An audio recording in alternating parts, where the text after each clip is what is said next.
Right. එතකොට අපි එහෙනම් ක්ලාස් එක පටන් ගන්නවා. අපි තියරි ක්ලාස් එකේ යන්නේ ආහාර පාඩම. ඒකට ආහාර පාඩම තමයි කරන්නේ. රයිට්. එතකොට මේ අපි ආහාර පාඩමේ පළවෙනි කොටස යන්නේ. මේ ආහාර පාඩම ගත්තොත් කොටස් 10කින් යනවනේ. ආහාර පාඩම කියන්නේ කොටස් 10කින් යනවා. ඒකේ පළවෙනි කොටසේ අන්තිම හරිය වගේ තමයි අපි යන්නේ. හරිද? හරි. එතකොට අපි සාකච්ඡා කරපු ටික බලමු. සාකච්ඡා කරපු ටික ගත්තොත් අපි ආහාර නරක වීම කියන්නේ මොකද්ද කතා කරා? නරක වෙන්න බලපාන සාධක ගැන කතා කරා. ඊළඟට ප්‍රධාන සාධක තුනක් ගැන කතා කරා. භෞතික සාධක, රසායනික සාධක සහ ජෛවීය සාධක ගැන. භෞතික සාධක යටතේ අපි කතා කරා උෂ්ණත්වය, තෙතමනය, යාන්ත්‍රික හානි සහ අපවිත්‍ර කාරක කියන ඒවා ගැන සහ කාලය ගැන.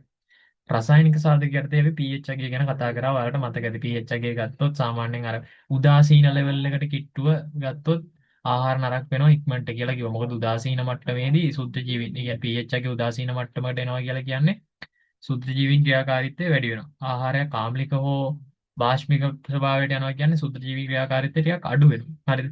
එතකොට උදාසීන මට්ටමක ආහාරයේ තියෙනවා නම් සාමාන්‍යයෙන් මොකද වෙන්නේ? ආහාරයේ නරක වෙන්න තියෙන සම්භාවිතාවය වැඩි. ඊට පස්සේ අපි ජෛවීය සාධක ගැන කතා කරා. එන්සයිම ක්‍රියාකාරීත්වය ගැන එන්සයිම ඇක්ටිවිටි එක ගැන කතා කරා. හරිද? ඒතකොට එන්සයිම ක්‍රියාකාරීත්වය ගත්තොත් එන්සයිම දැන් දන්නවනේ ජීවීන් තුළ තියෙන එන්සයිම. එතකොට ගොඩක් වෙලාවට අර උත්ප්‍රේරකයක් විදිහට වැඩ කරනවා එන්සයිම කියන එක. හරි. එතකොට එන්සයිම මගින් ආහාර නරක වෙන්නේ කොහොමද කියලා අපි කතා කරා. එන්සයිම කීපයක් ගැන කතා කරා. ඇස්කෝබික් ඇසිඩ්, ලයිපේස්, පෙක්ටිනේස්, පෙරොක්සිඩේස් කියන එන්සයිම ගැන අපි කතා කරා. රයිට්. හරි. ඊට පස්සේ අපි දුඹුරු වීමේ ප්‍රතික්‍රියා ගැන කතා කරා. එන්සයිමීය දුඹුරු වීම සහ එන්සයිමීය නොවන දුඹුරු වීම. එන්සයිමීය නොවන දුඹුරු වීමට කැලමරීකරණය සහ මේලාට් ප්‍රතික්‍රියාව වගේ දේවල් අයිති වෙනවා කියලා අපි කතා කරා. රයිට්. හරි. ඊට පස්සේ මේ සුත්‍රජීවී සාධක ගැන අපි කතා කරා. රයිට්. හරි. ඊළඟට අපි අන්තිමට කතා කරේ සුත්‍රජීවීන්ගේ වර්ධනය කෙරෙහි බලපාන සාධක. ආහාරයක සුත්‍රජීවීන්ගේ වර්ධනයට. හරිද? ආහාරයක් මත සුත්‍රජීවීන් හැදිලා ඒ ආහාරය නරක වෙන්න බලපාන සාධක මොනවද කියලා. එතකොට සාමාන්‍යයෙන් අර හොඳ ස්වභාවයක් තියෙනවා. දැන් මිනිස්සුන්වත් මේ ජීවත් වෙන්නේ කොහෙද? යාලට අවශ්‍ය පහසුකම් තියෙන. දැන් හිතන්නකෝ දැන් ටවුන් එකක් ආසන්නයේ මිනිස්සු ජීවත් වෙන්න වැඩිපුර ආසයි. මොකද එයාලට අවශ්‍ය පහසුකම් තියෙනවා. හරිද? ඒ කියන්නේ කඩේකට යනවා කඩ ඕන තරම් shopping කරන්න කඩ තියෙනවා. ඊට පස්සේ ප්‍රවාහන පහසුකම් තියෙනවා. මාර්ග පහසුකම් තියෙනවා. එතකොට පහසුවෙන් ඉන්න පුළුවන් තැනක තමයි මිනිස්සුන්වත් ඉන්න කැමති. දැන් සුද්ධ ජීවීන්ට උනත් එහෙම තමයි. සුද්ධ ජීවීන්ට උනත් ලේසියෙන්ම ඉන්න පුළුවන් තැනක තමයි සාමාන්‍ය සුද්ධ ජීවීන් වර්ධනය වෙන්නේ. එතකොට සුද්ධ ජීවීන් වර්ධනය වෙන්න බලපාන සාධක ටිකක් තියෙනවා. දැන් මිනිස්සු මේ ජීවත් වෙන්න මේ කරන්ට් එක තියෙනවද බලනවා, මාර්ග පද්ධතිය බලනවා. ඒ වගේම සුද්ධ ජීවීන්ටත් අර වර්ධනය වෙන්න ආහාරයක් මත වර්ධනය වෙන්න බලපාන සාධක ටිකක් තියෙනවා. හරිද? එතකොට මේ ගත්තොත් අභ්‍යන්තර සාධක සහ බාහිර සාධක. ඒ කියන්නේ ආහාරයේ ඇතුළත තියෙන සාධක සහ ආහාරයේ පිට තියෙන සාධක කියලා අපි කොටස් දෙකකට බෙදනවා. අභ්‍යන්තර සහ බාහිර සාධක විදියට. අභ්‍යන්තර සාධක ගත්තොත් pH අගය අපි ගිය සතියේ කතා කරානේ විස්තරාත්මකව කතා කරන pH අගය, ජල විභවය, ඔක්සිකරණ ඔක්සිහරණ විභවය, පෝෂක ද්‍රව්‍ය ප්‍රමාණය වගේ සාධක බලපාන. බාහිර සාධක ගත්තොත් උෂ්ණත්වය, කෙමිකල් අනිත් එක රසායනික ද්‍රව්‍ය, ප්‍රතිජීවක, සාපේක්ෂාර්ථතාව RH සහ වායු සංගතිය වගේ දේවල් බාහිර සාධක විදියට බලපාන. එතකොට අපි එදා ගිය සතියේ අපි pH අගය ගැන කතා කරා. සාමාන්‍ය pH අගය ගත්තොත් ආලාම්ලික, මධ්‍යාම්ලික, ආම්ලික සහ ඉහළ ආම්ලික කියලා ආහාර අපිට කොටස් කැටගරයිස් කරන්න පුළුවන්. හරිද? එතකොට මේ ඒ සුද්ධ ජීවීන් අපි කියන්නේ සාමාන්‍ය එක සුද්ධ ජීවීන්ට සුදුසු pH පරාසයන් ගැනත් කතා කරා නේද? මේක අපි කතා කරාද ඊයේ සතියේ මේ සුද්ධ ජීවිත සුදුසු pH පරාසයන් ගැන මම හිතන්නේ ඒක කතා කරේ නැහැ. හරිද? අපි කතා කරේ මේ එක එක ආහාරවල තියෙන එක එක pH පරාසයන් ගැන විතරයි අපි කතා කරේ. රයිට්? හරි. අද මාතෘකාව දාගන්න එක් එක් සුද්ධ ජීවීන් පහසුවෙන් වර්ධනය විය හැකි pH අගය. දාගන්න මාතෘකාව එක් එක් සුද්ධ ජීවීන් පහසුවෙන් වර්ධනය විය හැකි pH අගය. රයිට්. හරි. එක් එක් සුද්ධ ජීවීන් පහසුවෙන් වර්ධනය විය හැකි pH අගය. රයිට්. හරි. එතකොට දැන් අපි දන්නවනේ සුද්ධ ජීවීන් ගත්තොත් බැක්ටීරියා, වෛරස්, ඇල්ගී ඔය වගේ සුද්ධ ජීවීන් කාණ්ඩ කීපයක් ඉන්නවා. හරිද? කාණ්ඩ කීපයක් ඉන්නවා. එතකොට මේ එයාලට හොඳ pH පරාසයන් තියෙනවා. ඒ කියන්නේ එයාලට මේ හැම pH එකම එයාලට වර්ධනය වෙන්න බෑ. එයාලට ගැළපෙන pH පරාසයන් ටිකක් තියෙනවා. එයාලගේ මේ සෙට් වෙන pH පරාසය ආපු ගමන් එයාලට හොඳින් වර්ධනය වෙන්න පුළුවන්. හරිද? දැන් එතකොට මේ සාමාන්‍යයෙන් දැන් ඔයාලට මේ ස්ක්‍රීන් එකේ පේනවනේ. සුදු ජීවීන් වර්ග කීපයක් තියෙනවා. එස්චෙරිචියා කොලය පීකොලයි කියලා කියන්නේ. එතකොට ඊට පස්සේ සල්මොනෙල්ලා, ස්ට්‍රෙප්ටෝකොකස්, ලැක්ටෝබැසිලස්, දිලීර ඊස්ට් වගේ සුදු ජීවීන් කොට්ටාස ටිකක් ඉන්නවා. හරිද? සාමාන්‍යයෙන් මෙයාලා මේ මෙතන ඉන්න සුදු ජීවීන් කොට්ටාස ටික ගත්තොත් හරිද? එස්චෙරිචියා කොලයි, සල්මොනෙල්ලා, ස්ට්‍රෙප්ටෝකොකස්, ලැක්ටෝබැසිලස්, දිලීර ඊස්ට් වගේ කට්ටිය ගත්තොත් සාමාන්‍යයෙන් මෙයාලා දැන් මිනිස්සුන්ගේ ශරීරගත වුණොත් ඒකෙන් ලොකු ඩැමේජ් එකක් කරන්න පුළුවන්. හරිද? එස්චරිචියා කොලයි වගේ ගත්තොත් එහෙම මේ ලොකු ඩැමේජ් එකක් කරන්න පුළුවන්. එයාලා සාමාන්‍යයෙන් මිනිසුන්ගේ මේ ශරීරය. හරිද? එතකොට ඒ වගේ කෙනෙක් ආහාරයකට අන්තර්ගත වෙනවා කියලා කියන්නේ ඒක ලොකු හානියක්. හරිද? හරි. රයිට්. එතකොට දැන් අපි එස්චරිචියා කොලයි වගේ ඊකොලයි වගේ සූත්‍රජීවියෙක් ගත්තොත් එයාගේ pH පරාසය බලන්නකො. එයා සාමාන්‍යයෙන් අවම pH එකේ 4.4 උපරිම 9. ඒ කියන්නේ ලොකු රේන්ජ් එකක් තියෙනවා. එයාට වර්ධනය වෙන්න පුළුවන්. දැන් 4.4ට අඩු වුණොත් එයාට වර්ධනය වෙන්න බෑ. ඒ වගේම තමයි 9ට වැඩි වුණොත් එයාට වර්ධනය වෙන්න බෑ. අර උදාසීන මට්ටමේ වගේ ගත්තොත් සෑහෙන්න ඒ කියන්නේ එයාට ලේසියෙන් වර්ධනය වෙනවා. ආහාරයක් මත ලේසියෙන්ම වර්ධනය වෙනවා. රයිට්. ඒතර 4.4 9 කියන pH ඇතුලේ. කියන්නේ 5 6 7 8 9 ඔය ලෙවල් එකේ යාට ලේසියෙන් වර්ධනය වෙන්න පුළුවන්. හරිද? කිසි අවුලක් නැහැ. එතකොට මේ එක සූත්‍ර ජීවි. ඊට පස්සේ සල්මොනෙල්ලා. සල්මොනෙල්ලා ටයිප් කියන සූත්‍ර ජීවියා ගන්නවා. එයාත් 4.58. අරයාගේ තරම් රේන්ජ් එක ලොකු නැහැ. මේ නමුත් මෙයාටත් සාමාන්‍ය හොඳ රේන්ජ් එකක්. ඒ කියන්නේ ලොකු අපසටියක් තියෙනවා වර්ධනය වෙන්න. හරිද? ඔය දැන් ගොඩක් ලාවට සල්මොනෙල්ලා කියන කට්ටිය එහෙම අපි දැන් ඉස්සරහට මේ ඉගෙන ගන්නවා 13 පාඩමක් ඔය පොල් මේවා ගැන එහෙම. ඔය පොල් වල එහෙම ගොඩක් ලාවට සල්මොනෙල්ලා කියන එක්කෙනා එහෙම ඉන්නවා. හරිද? ඒක ගොඩක් ලාවට විස වෙන්න පුළුවන්. හරිද?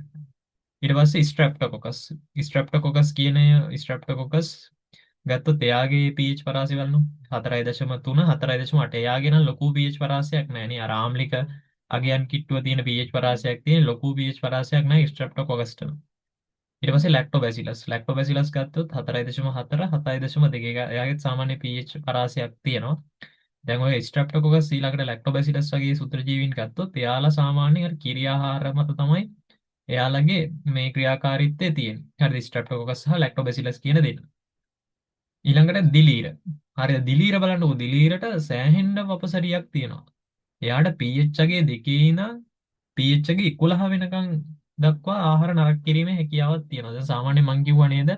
මම කලිනුත් ඔයාලට කියලා තියෙනවා සාමාන්‍යයෙන් ඔය මේ ආම්ලික ආහාරයක් ආම්ලික වෙන්න බැක්ටීරියා වගේ ජීවීන්ට මේක මේ නරක කරන්න අමාරුයි. එතකොට එතනට දායක වෙන්නේ දිලීර. හරිද? එතකොට මේ දිලීර කියන එක්කෙනාගේ ලොකු විභවයක් තියෙනවා. ලොකු පොටෙන්ෂල් එකක් තියෙනවා. එයාට ලොකු අපසරියක දැන් හිතන්නකො දෙකේ ඉඳන් 11 වෙනකන් කියලා කියන්නේ දෙක කියලා කියන්නේ ආම්ලිකයි. 11 කියන්නේ භාෂ්මිකයි. හරිද? ඒ ලෙවල් එකේ ලොකු පරාසයක යාට මේ ක්‍රියාකාරීත්වය තියාගන්න පුළුවන්. හරිද? ඒක ඔය දිලීර වලට තියෙන විශේෂ හැකියාවක් තමයි ඒක. හරිද? ආම්ලික ඉඳන් භාෂ්මිකතාවය වෙනකන් ලොකු අපසරියක යාට ක්‍රියාකාරීත්වය තියාගන්න පුළුවන්. හැබැයි අපි බැක්ටීරියා වගේ සුද්‍රජීවියෙක් ගත්තොත් එයාට එහෙම ලොකු පරාසයක් නැහැ. දැන් ලොකුම පරාසය තියෙන එක්කෙනා දැන් මෙතනින් එස්චරිචියා කොලයින්. එතකොට එයා ගත්තොත් 4.4. ඒ කියන්නේ 4.4 ඉඳන් 9 වෙනකන් විතරයි. හරිද? අනිත් එක අනිත් මේ සැල්මොනෙල්ලා, ස්ට්‍රෙප්ටොකොකස්, ලැක්ටෝබැසිලස් වගේ ගත්තොත් එයාලගේ pH පරාස එන්න අඩු වෙලා තියෙනවා. හරිද? එයාලගේ pH පරාස අඩු වෙලා තියෙනවා. දැන් මෙතන ලොකුම pH පරාසයක් ගන්න එතකොට දිලීර ෆංගස්. ෆංගස්ලා තමයි ලොකුම මේ pH පරාසයක් ගන්න. ඊළඟට ඊස්ට් විශේෂ. එයාගෙත් 2.5. ඒ කියන්නේ 2.5 ඉඳන් 8.5 වෙනකන් තියෙනවා. දැන් ඊස්ට් කියලා කියලානෙත් අපි සැක්‍රොමයිසිස් සෙරවීසියා කියන්නේ. ඒකට ඊස්ට් කියලා කියන්නේ. එතකොට එයාත් දිලීර විශේෂයක්. එතකොට එයාගෙත් ලොකු pH පරාසයක් තියෙනවා. හරිද? එතකොට ඔය දිලීර වගේ එකක් ගත්තොත් එයාට ලොකු පොටෙන්ෂල් එකක්. ඒ කියන්නේ ලොකු විභවයක් තියෙනවා. එයාට වැඩ කරන. ඒ කියන්නේ ක්‍රියාකාරීත්වය සිදු කරලා ආහාර නරක කරන. හරි. හැබැයි බැක්ටීරියාවන්ට තියෙන්නේ පොඩි එකක්. පොඩි විභවයක්. ඒ වුණාට ගොඩක් වෙලාවට මේ ආහාර නරක කරන්න දායක වෙන්නේ බැක්ටීරියා විශේෂ. රයිට්. හරි. එතකොට ඔයාලා මේ ටේබල් එක ගහගන්න. හරිද? මේ ටේබල් එක ගහගෙන සූත්‍රජීවි කාණ්ඩේ අවම pH එකේ උපරිම pH එකේ ඒ ටික දාගන්න. රයිට්. හරි.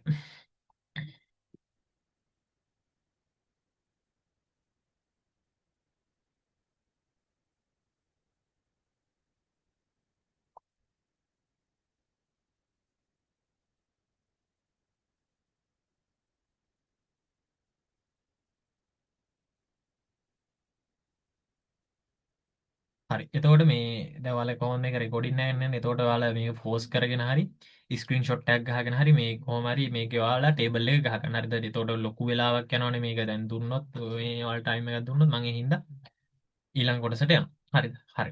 එතකොට දැන් සාමාන්‍යයෙන් දැන් බැක්ටීරියා හරි දිලීර හරි ඕනම සුද්දජීවී විශේෂයක් කැමති ගොඩක් වෙලාවට අර pH එකේ 7 තියෙනවා. හරිද? 7 කියලා කියන්නේ උදාසීන ලෙවල් එකනේ. උදාසීන ලෙවල් එකේ යම්කිසි ආහාරයක් තියෙනවා නම් එයාලට අර පිනුම් ගහ ගහ වර්ධනය වෙන්න පුළුවන් වගේ එකක් තියෙනවා. හරිද? පිනුම් ගහ ගහ හැදෙන්න පුළුවන් වගේ එකක් තියෙනවා. යම්කිසි ආහාරයක් ආම්ලික වෙන්න හෝ බාෂ්මික වෙන්න එයාලට වර්ධනය වෙන එක පොඩ්ඩක් අර මේ පොඩි බාධාවක් එනවා. නමුත් යම්කිසි ආහාරයක් pH ඒ කියන්නේ උදාසීන ලෙවල් එකේ 7 ලෙවල් එකේ වගේ තියෙනවා නම් එයාලට ලේසියෙන්ම වර්ධනය වෙන්න පුළුවන්. හරිද?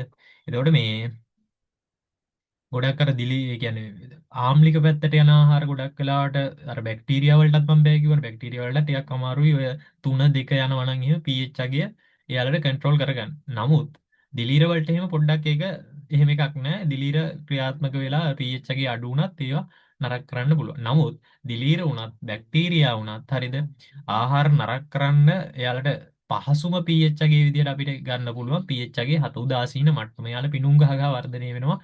ඒ වගේ ලෙවල් එක ආහාරයක් තිබ්බොත් මොකද වෙන්නේ? ඉක්මනටම ඒක සවුත්තු වෙනවා. රයිට්? හරි. ලියා ගන්නකො මේ ඔයාලා ටේබල් එක ගහලා ටේබල් එකට යටින් මේක ලියන්නේ. ටේබල් එකට යටින් මේක ලියන්න. හරිද? ලියන්න මෙහෙම. බොහෝ බැක්ටීරියා බොහෝ බැක්ටීරියා pH අගයේ 7ට ආසන්නව හොඳින් වර්ධනය වේ. බොහෝ බැක්ටීරියා pH අගයේ 7ට ආසන්නව හොඳින් වර්ධනය වේ. බොහෝ බැක්ටීරියා pH අගයේ 7ට ආසන්නව හොඳින් වර්ධනය වේ. බොහෝ බැක්ටීරියා pH අගයේ 7ට ආසන්නව හොඳින් වර්ධනය වේ. ලියන්නේ ඒකටම ඊස්ට් හා ජූස් වර්ග ආම්ලික තත්ත්වයන්ට ඔරොත්තු දෙයි. ඊස්ට් හා ජූස් නෙමෙයි සෝරි මේ දිලීර කියලා දානවා ඊස්ට් හා දිලීර වර්ග ආම්ලික තත්ත්වයන්ට ඔරොත්තු දෙයි. ඊස්ට් හා දිලීර වර්ග ආම්ලික තත්ත්වයන්ට ඔරොත්තු දෙයි. ඊස්ට් හා දිලීර වර්ග ආම්ලික තත්ත්වයන්ට ඔරොත්තු දෙයි. ඊස්ට් හා දිලීර වර්ග ආම්ලික තත්ත්වයන්ට ඔරොත්තු දෙයි.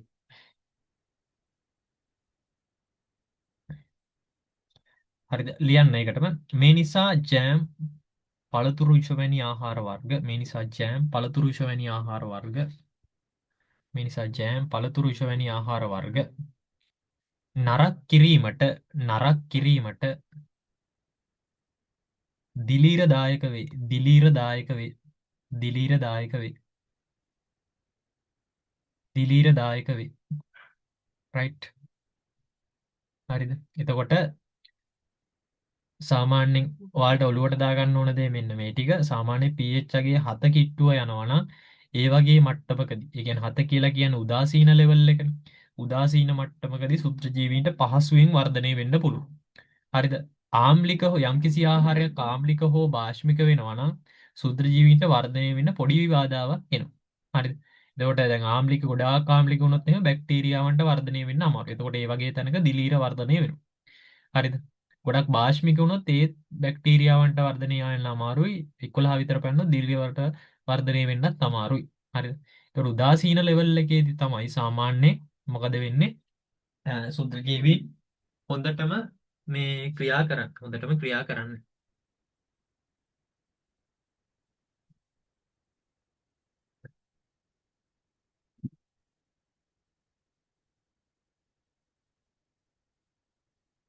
රයිට්?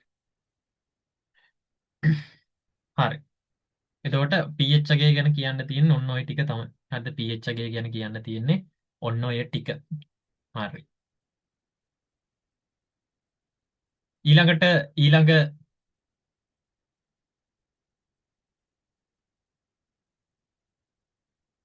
ඊළඟට ඊළඟ එක දාගන්න. දැන් pH එකේ අභ්‍යන්තර සාධක වලින් අපි pH එකේ ගැන කතා කරා. ඊළඟ එක දාගන්න ජල විභවය. ජල විභවය. ජල විභවය. ජල විභවය. ඊළඟ එක දාගන්න ජල විභවය. රයිට්? ජල විභවය. රයිට්.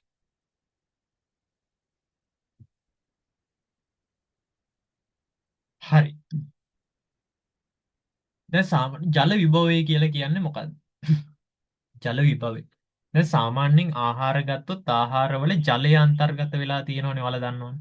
සාමාන්‍යයෙන් දැන් අඹ ගෙඩියක් ගන්නකො අර අඹ ගෙඩිය අර ජූස් එක කියලා කියන්නේ මොකද්ද? ඒකේ තියෙන ජලයට. හරිද?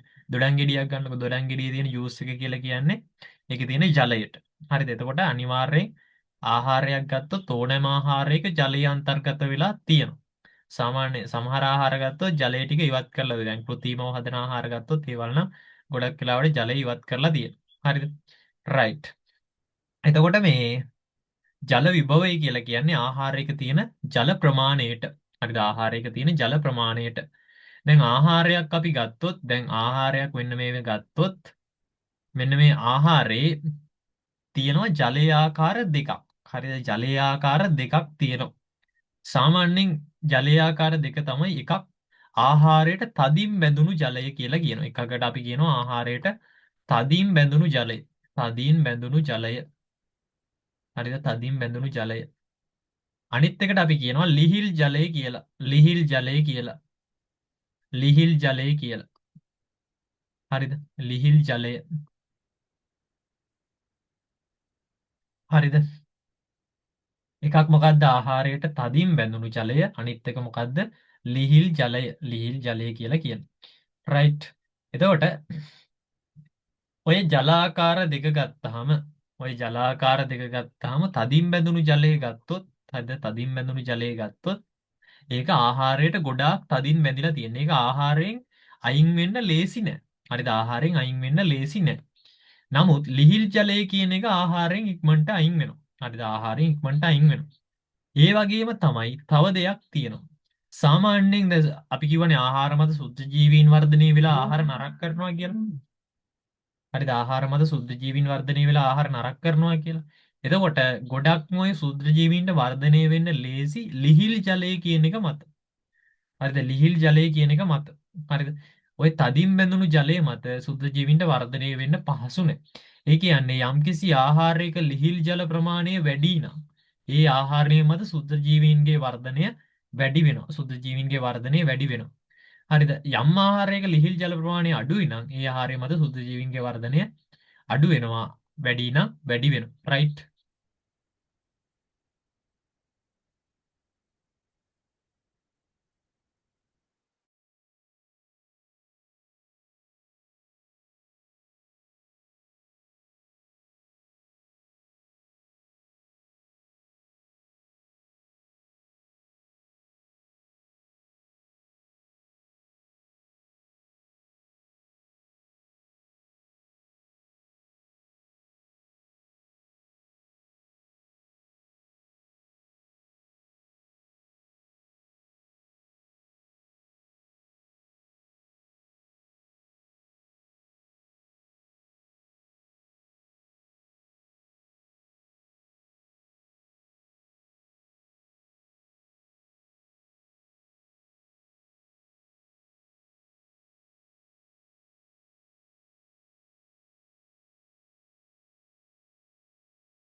හරි. එතකොට මං කිව්වා දැන් මොකද්ද? ජල ආහාරයක තදින් බැඳුණු ජලයක් තියෙනවා ලිහිල් ජලයක් තියෙනවා. එතකොට තදින් බැඳුණු ජලය ගත්තොත් හරිද? තදින් බැඳුණු ජලය ගත්තොත් ඒක ගොඩක් තදින් බැඳිලා තියෙන්නේ. ඒක ආහාරයෙන් ඉවත් වෙන්න ලේසියෙන් ඉවත් වෙන්නෙත් නැහැ. ඒ වගේම ඒ ජලය මත සුද්ධ ජීවීන්ට වර්ධනය වෙන්නත් බෑ. ආහාරයක් ගත්තොත් ලිහිල් ජලය තියෙනවානේ. ලිහිල් ජලය තියෙනවා. ඒ ලිහිල් ජලය කියන එක සාමාන්‍ය සුද්ධ ජීවීන්ට වර්ධනය වෙන්න පාවිච්චි වෙන්නේ ඔය ලිහිල් ජලය කියන එක. ඒක ඉක්මනින් අයින් වෙනවත් එක්ක. හරිද? යම්කිසි ආහාරයක ලිහිල් ජල ප්‍රමාණය වැඩි කියන්නේ ඒ ආහාරය මත සුද්ධ ජීවී ක්‍රියාකාරීත්වය වැඩි කියන එක. යම් ආහාරයක ලිහිල් ජල ප්‍රමාණය අඩුයි කියන්නේ ඒ ආහාරය මත සුද්ධ ජීවී ක්‍රියාකාරීත්වය අඩුයි කියන එක. දැන් ඔයාලා නිකන් ඔළුවට ගන්න try එකක් දෙන්න මොනවද මේ ලිහිල් ජල ප්‍රමාණය වැඩි ආහාර සහ ලිහිල් ජල ප්‍රමාණය අඩු ආහාර මොනවද කියන එක ගැන. හරි.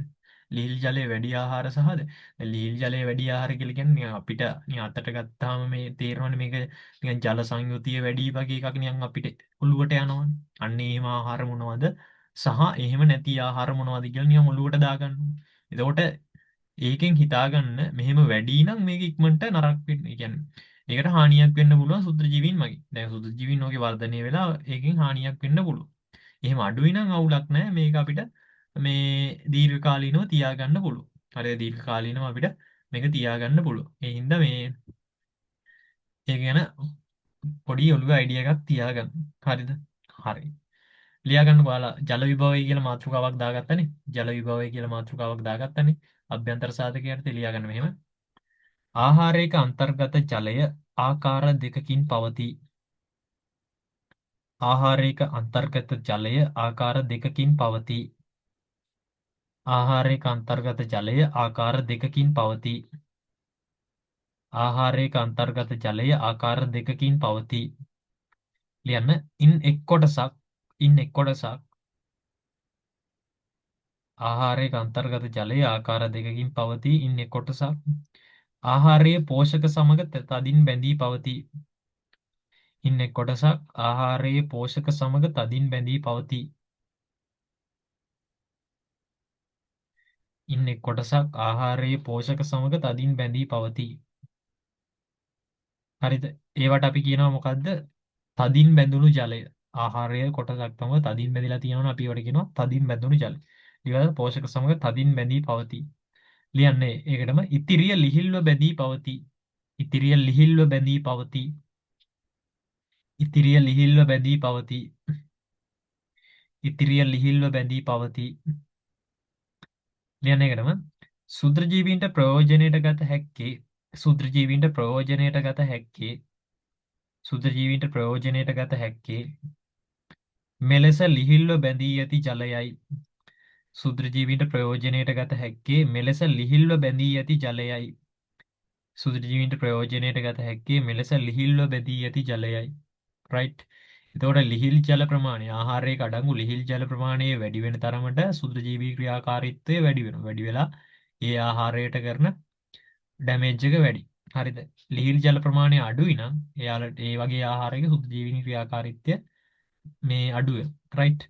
හරි. ඊළඟට ලියා ගන්නකො වෙනම පොඩි මාතෘකාවක් ওই ජල විභවයටම සෙට් වෙන එකක්. හරි ජල විභවයටම මේ යන මාතෘකාවක් ලියා ගන්න ජල සක්‍රීයතාව කියලා. ජල සක්‍රීයතාව මාතෘකාව දාගන්න. ඒකෙම එකක්. හරි ජල විභවයේ එකක් ජල සක්‍රීයතාව. හරිද? ජල සක්‍රීයතාව. රයිට්. හරි. අපි බලමු දැන් ජල සක්‍රීයතාවය කියන්නේ මොකක්ද කියලා. හරිද? ජල සක්‍රීයතාවය කියලා කියන්නේ සාමාන්‍ය ජල සක්‍රීයතාවය කියලා කියන්නේ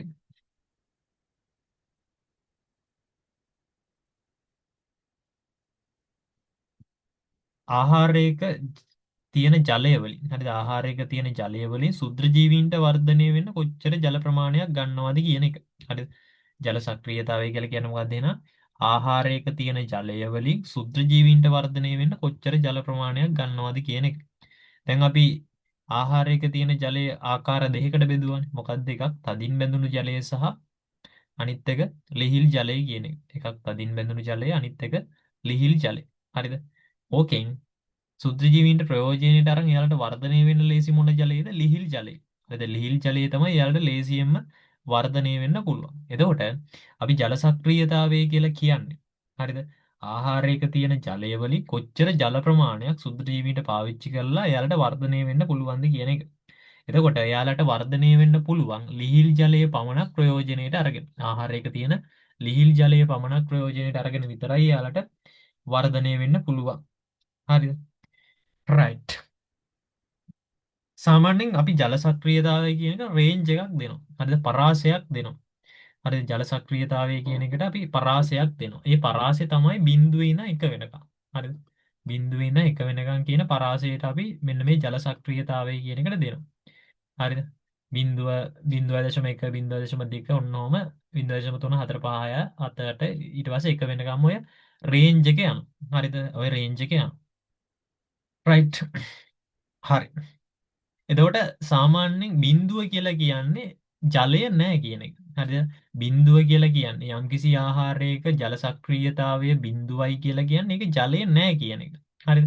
මේක වැඩි වෙන්න වැඩි වෙන්න වැඩි වෙන්න තමයි ජලය තියෙනවා කියලා කියන්නේ. දැන් සාමාන්‍යයෙන් ජල සක්‍රියතාවය 1යි කියලා කියන්නේ ජලයට. පිරිසිදු ජලයට. ජලයේ විතරක් නම් අපි ජල සක්‍රියතාවය 1යි කියලා කියනවා. බිඳුවයි නම් යම්කිසි ආහාරයක ජල සක්‍රියතාවයේ බිඳුවයි නම් අපි ඒක කියනවා ජලය අන්තර්ගත නැහැ කියලා. හරිද? දැන් සමහර දැන් ඔය අපි කිරි වගේ ආහාරයක් ගමු. දැන් කිරිවල ගොඩක් වෙලාවට තියෙන දැන් කිරි කියලා කියන්නේ ඒකේ වැඩිපුරම තියෙන ජලයනේ 90ක් විතර තියෙන ජලය. ඊට අමතරව ওই ප්‍රෝටීන් ඊට පස්සේ කාබෝහයිඩ්‍රේට් කේසීන් ඕන ඔය වගේ එක එක දේවල් අන්තර්ගත වෙලා තියෙනවා. හරිද? එතකොට ඊට අමතරව වැඩිපුරම 90ක් ගත්තොත් තියෙන්නේ මොනවද? ජලය.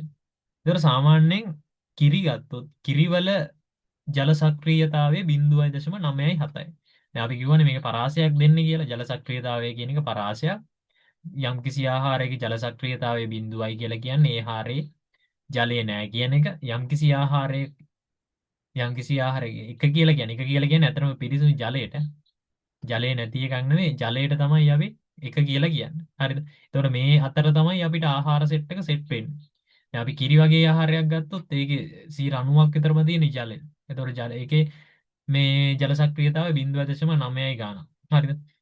දැන් හිතන්නකෝ මේ අපි බිස්කට් එකක් ගන්නවා කියලා. දැන් ක්‍රීම් කැකරයක් වගේ ගන්නවා කියලා. ඒකේ වතුර කන්ටෙන්ට් එකක් තියෙනවා. වෝටර් කන්ටෙන්ට් එකක් තියෙනවා. වතුර අන්තර්ගත වීමක් තියෙනවා. සාමාන්‍යයෙන් ඒ වගේ ඔය වියලි ඩ්‍රයි බිස්කට් එකක් ගත්තොත් හරිද? ඩ්‍රයි බිස්කට් එකක් ගත්තොත් වියලි බිස්කට් එකක් ගත්තොත් සාමාන්‍යයෙන් ඒවල මේ ජලය අන්තර්ගත වෙලා නැහැ සාමාන්‍යයෙන්. එතකොට සාමාන්‍යයෙන් ওই 0.1 ඔන්න වගේ ජල සක්‍රියතාවයක් තියෙන්න පුළුවන්. හරිද? ඊට අමතරව දැන් අපි මොනවා හරි ජූස් එකක් ගත්තොත් ඊට පස්සේ කිරි වගේ දෙයක් ගත්තොත් මස් වගේ දෙයක් ගත්තොත් දැන් අපි දොඩම් වගේ දෙයක් ගත්තොත් ඒ වගේ ලොකු වෝටර් කන්ටෙන්ට් එකක් තියෙනවා වතුර ප්‍රමාණයක් තියෙනවා. එතකොට ඒක අර පැත්තට තමයි යන්නේ. සාමාන්‍ය 0.0 දැන් අපි කිරි මං කියවනේ කිරි වගේ දෙයක් ගත්තොත් 0.97යි මේ ජල සක්‍රියතාවය. ඊට පස්සේ ඔය මස් වගේ දෙයක් ගත්තත් ඒත් 0.8යි ගණන් වගේ තියෙනවා. හරිද? එතකොට මේ ජලය වැඩි වෙන්න වැඩි වෙන්න මෙන්න මේ පරාසයේ එක කියන පැත්තට යනවා ජලය වැඩි වෙන්න වැඩි වෙන්න. යම්කිසි ආහාරයක ජලය අඩු වෙන්න අඩු වෙන්න මෙන්න මේ බිඳුව කියන පැත්තට යනවා. ඔය දැන් ගොඩක් කරලා බීලි බිස්කට් එකක් ගත්තොත් එහෙම ඒකේ ලොකුවට ජල අන්තර්ගත වීමක් නැහැ. නිකන් ඔයාලා අරන් බලන්න ඒකේ ලොකු වෝටර් කන්ටෙන්ට් එකක් නැහැ නේ. ඒතකොට 0.1ක් වගේ තියෙනවා. හරිද? ඔන්න ඔය වගේ තමයි ජල සක්‍රියතාවය කියලා කියන්නේ. හරිද? එතකොට ජල සක්‍රියතාවය කියලා කියන්නේ මොකද්ද? ආහාරයක තියෙන ජලය වලින් සුත්‍රජීවීන්ගේ වර්ධනයට කොච්චර ජලය ගන්න පුළුවන්ද කියන එකට. හරිද? එතකොට දැන් අපි බිස්කට් එකක් වගේ ගත්තොත්, ඩ්‍රයි බිස්කට් එකක් ගත්තොත් ඒකේ සුත්‍රජීවීන්ට වර්ධනය වෙන්න අවශ්‍ය ජල ප්‍රමාණයක් තියෙනවද? ඇත්තටම මේ වගේ දෙයක නැහැ. හරිද? ඒකයි අපිට සාමාන්‍යයෙන් බිස්කට් එකක් වගේ දෙයක් අරගෙන ලොකු කාලයක් තියාගන්න පුළුවන් වෙන්නේ. හරිද? නමුත් දැන් අපි කිරි වගේ දෙයක් තියලා තිබ්බොත් කිරි වගේ දෙයක් හිතන්නෝ බාහිර වායු වලින් නිරාවරණය කරලා තිබ්බා කියලා පැය කිහිපයක් ඇද්දි නරක වෙනවා. මොකද ඒකේ තියෙන ජල අන්තර්ගතය. හරිද? ජල විභවය වැඩි, ජල ප්‍රමාණය වැඩි. ඒතකොට ඉක්මනට සුද්ධ ජීවීන්ට ඒක කන්ටැමිනේට් කරන්න ලේසි. හරිද? ඒ කියන්නේ වර්ධනය වෙන්න ලේසි. දැන් මස් වගේ දෙයක් ගත්තොත් ඒකෙත් ලොකු ජල ප්‍රමාණයක් තියෙනවා. ඒතකොට ඒ වගේ ආහාරයක් මත සුද්ධ ජීවීන්ට වර්ධනය වෙන්න ලේසි. හරිද? හරි ඊට පස්සේ මොනවා හරි ජූස් එකක් ගත්තොත් එහෙම ඒකෙත් වැඩිපුරම තියෙන්නේ මේ ජලය. එතකොට ඒ වගේ දෙයක් මත සුද්ධ ජීවිත වර්ධනය වෙන්න ලේසියි. එතකොට ඒ වගේ ඒවා ඉක්මනින් නරක වෙනවා. හරිද? වෝටර් කන්ටෙන්ට් එක නැත්තම් වතුර ලෙවල් එක වැඩි ආහාර ගත්තොත් ඉක්මනින් නරක වෙනවා. මොකද ඒකේ ලිහිල් ජලය වැඩි නිසා සුද්ධ ජීවිත ලේසියෙන් වර්ධනය වෙන්න පුළුවන්. වෝටර් කන්ටෙන්ට් එක අඩු ජලය ගත්තොත් හරිද? ජල සක්‍රියතාව අඩු මේ ආහාර ගත්තොත් ඔය අර ඩ්‍රයි බිස්කට් එකක් වගේ දෙයක් ගත්තොත් ඒකේ ලොකු වෝටර් කන්ටෙන්ට් එකක් නැහැ ලොකු ජල සක්‍රියතාවයක් නැහැ ඒ කියන්නේ ලිහිල් ජල ප්‍රමාණයක් නැහැ ලොකුවට ඒ හින්දා සුද්ධ ජීවීන්ට වර්ධනය වෙන්න අමාරුයි ඒ හින්දා අපිට ලොකු කාලයක් තියාගන්න පුළුවන් රයිට් හරි ලියා ගන්නකො මෙහෙම. මෙහෙම ලියා ගන්න.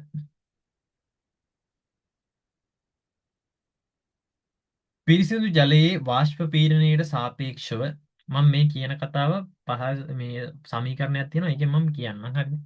පිරිසිදු ජලයේ වාෂ්ප පීඩනයට සාපේක්ෂව ජල සක්‍රියතාවය කියන එක ලියා ගන්න. පිරිසිදු ජලයේ වාෂ්ප පීඩනයට සාපේක්ෂව පිරිසිදු ජලයේ වාෂ්ප පීඩනයට සාපේක්ෂව පිරිසිදු ජලයේ වාෂ්ප පීඩනයට සාපේක්ෂව ආහාරයේ අන්තර්ගත ජලයේ වාෂ්ප පීඩනය පිරිසිදු ජලයේ වාෂ්ප පීඩනයට සාපේක්ෂව ආහාරයේ අන්තර්ගත ජලයේ වාෂ්ප පීඩනය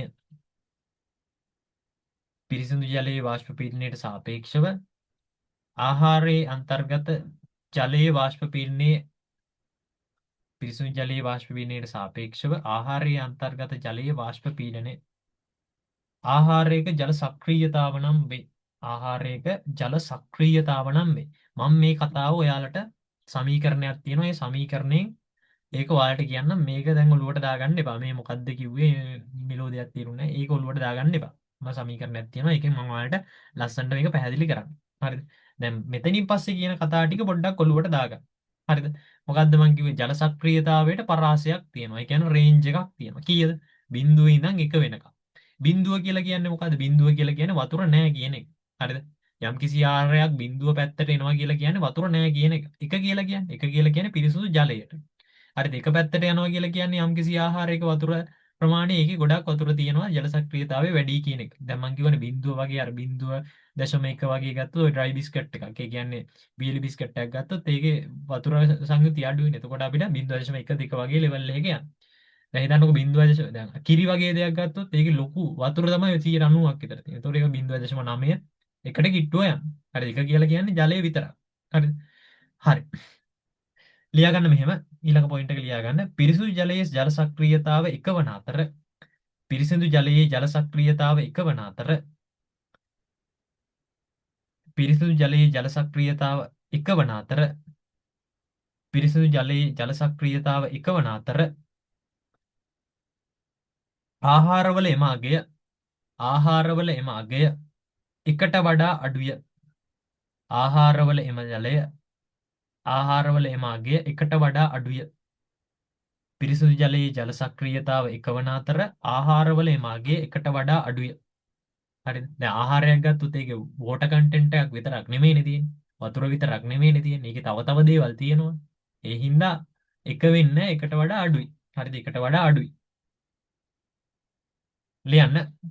නැවුම් එළවලු හා පළතුරු වල මෙම අගය නැවුම් එළවලු හා පළතුරු වල මෙම අගය 0.99කි. නැවුම් එළවලු හා පළතුරු වල මෙම අගය 0.99කි. නැවුම් එළවලු හා පළතුරු වල මෙම අගය 0.99කි. රයිට්. එතකොට දැන් අපි හිතනවා දොඩම් ගෙඩියක් ගත්ත කියලා. ඒකේ ලොකු වැඩිපුරම තියෙන වතුර වෝටර් කන්ටෙන්ට් එකක් තමයි ලොකුවටම මේකේ අන්තර්ගත වෙලා තියෙන්නේ. එතකොට ඒකේ සාමාන්‍ය මේ වගේ ආහාර ගත්තොත් ওই 0.99 වගේ රේන්ජ් එකේ යනවා. ඔය ඊළඟට කිරි එකක් වගේ ගත්තොත් 0.97 වගේ රේන්ජ් එකේ යනවා. ඔන්න ඔය වගේ වතුර කන්ටෙන්ට් එක වැඩි ඒවා බිඳුව ඒ කියන්නේ එක කිට්ටුවට යනවා. හරිද? වතුර කන්ටෙන්ට් එක අඩු ඒවා බිඳුවට කිට්ටුවට යනවා. හරිද? ඒක ඔළුවේ තියාගන්න. රයිට්. ඊළඟ පොයින්ට් එක ලියන්න මෙහෙම. ජල සක්‍රීයතාව අඩුවන විට ජල සක්‍රීයතාව අඩුවන විට ජල සක්‍රීයතාව අඩුවන විට ජල සක්‍රීයතාව අඩුවන විට ජල සක්‍රීයතාව අඩුවන විට ජල සක්‍රීයතාව අඩුවන විට ජල සක්‍රීයතාව අඩුවන විට ජල සක්‍රීයතාව අඩුවන විට සුද්‍රජීවීන්ට ප්‍රයෝජනයට ගත හැකි නිදහස් ජල ප්‍රමාණය සුද්‍රජීවීන්ට ප්‍රයෝජනයට ගත හැකි නිදහස් ජල ප්‍රමාණය සුද්‍රජීවීන්ට ප්‍රයෝජනයට ගත හැකි නිදහස් ජල ප්‍රමාණය සුද්‍රජීවීන්ට ප්‍රයෝජනයට ගත හැකි නිදහස් ජල ප්‍රමාණය සුද්‍රජීවීන්ට ප්‍රයෝජනයට ගත හැකි නිදහස් ජල ප්‍රමාණය අඩුවේ අඩුවේ ජල සක්‍රියතාව අඩු වෙනකොට මොකද වෙන්නේ? නිදහස් ජල ප්‍රමාණය අඩු වෙනවා. එතකොට යාලට වර්ධනය වෙන්න බෑ. ලියන්න. එවිට ඔවුන්ගේ ක්‍රියාකාරීත්වය අඩුවේ. ලියන්න. එවිට ඔවුන්ගේ ක්‍රියාකාරීත්වය අඩුවේ. ලියන්න. එවිට ඔවුන්ගේ ක්‍රියාකාරීත්වය අඩුවේ. එවිට ඔවුන්ගේ ක්‍රියාකාරීත්වය අඩුවේ. එවිට ඔවුන්ගේ ක්‍රියාකාරීත්වය අඩුවේ. එවිට ඔවුන්ගේ ක්‍රියාකාරීත්වය අඩුවේ.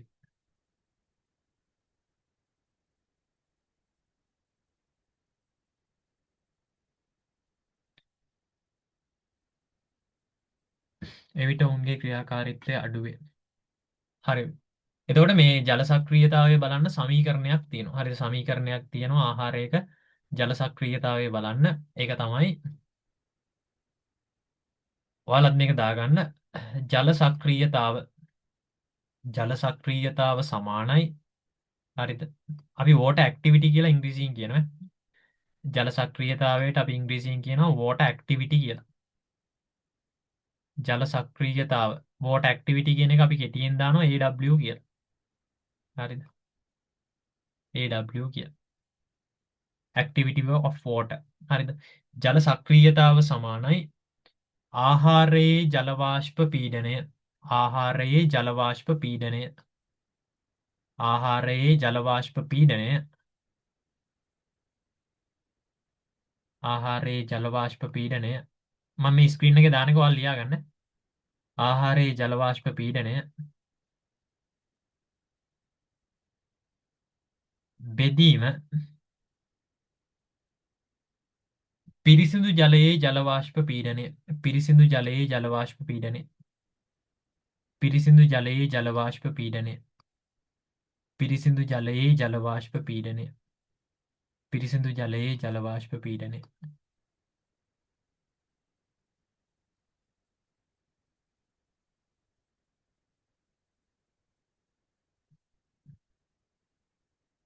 හරිද? මෙන්න මේක තමයි සමීකරණය දාගෙන කොටු කරගන්න. හරිද? කොහොමද ජල සක්‍රියතාවය බලන්නේ? ජල සක්‍රියතාවය බලන්නේ අපි ජල සක්‍රියතාවය සමානයි නැත්නම් activity of water. හරිද?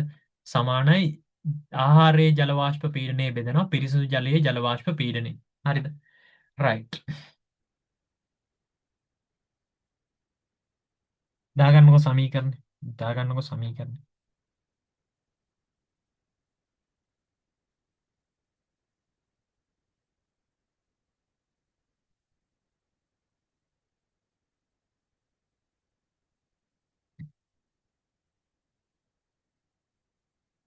හරි. එතකොට මේකෙන් අපි බලන්නේ හරිද මේ සමීකරණයෙන් අපි බලන්නේ සාමාන්‍යයෙන් ආහාරයක තියෙන ජලය. ආහාරයක තියෙන නිදහස් ජලය. දැන් අපි ආහාරයක් ගත්තොත් කිව්වනේ නිදහස් ජලය තියෙනවා සහ ලිහිල් ජල ඒ කියන්නේ තදින් බැඳුණු ජලය තියෙනවා සහ ලිහිල් ජලය තියෙනවා. ලිහිල් ජලයටම තමයි මම නිදහස් ජලය කියලා කිව්වේ. හරිද? එතකොට අපි මෙන්න මේ සමීකරණයෙන් බලන්නේ ජල සක්‍රියතාවය කියන සමීකරණයෙන් බලන්නේ ආහාරයේ තියෙන ලිහිල් ජලය. ආහාරයේ තියෙන ලිහිල් ජලය පිරිසිදු ජලයට සාපේක්ෂව. හරිද? පිරිසිදු ජලයට සාපේක්ෂව ආහාරයේ තියෙන ලිහිල් ජලය කොච්චර නිදහස්ව ක්‍රියා කරනවද කියලා. හරිද? දැන් සාමාන්‍යයෙන් දැන් හිතන්නකෝ අපි මොකක් හරි අපි මේ දොඩම් ගෙඩියක් තියෙනවා. දොඩම් ගෙඩියක් සහ වතුර ටිකක් තියෙනවා. හරිද? දොඩම් ගෙඩියක් සහ වතුර ටිකක් අපි තියෙනවා. ඒකෙන් ඉක්මනටම වාෂ්ප වෙන්නේ මොකෙන්ද? ඉක්මනටම ජලයේ වාෂ්ප වෙන්නේ මොකෙන්ද? අර සමහරට අර වතුර එකේ දැන් අපි නිකන් හිතනවා වතුර කෝප් එකකට අරන් වතුර ටිකක් අපි තියලා තියෙනවා. සහ දොඩම් ගෙඩියක් කියලා තියෙනවා. හොඳට වතුර තියෙන දොඩම් ගෙඩියක්. ඉක්මනටම ජලයේ වාෂ්ප වෙන්න සමහර විට ගනි අර වතුර කෝප්පේ තියෙන ජලයේ ටික. හරිද? අරකේ තියෙන ටිකක් අර ආහාරයත් එක්ක සම්බන්ධ වෙලානේ තියෙන්නේ. ඒක ටිකක් මේ ස්ලෝ වෙයි. හරිද? අන්න ඒක තමයි මේකෙන් බලන්නේ. හරිද? පිරිසිදු ජලයේ ජල වාෂ්ප පීඩනයට සාපේක්ෂව ආහාරයේ ජල වාෂ්ප පීඩනය කොච්චරක්ද කියලා.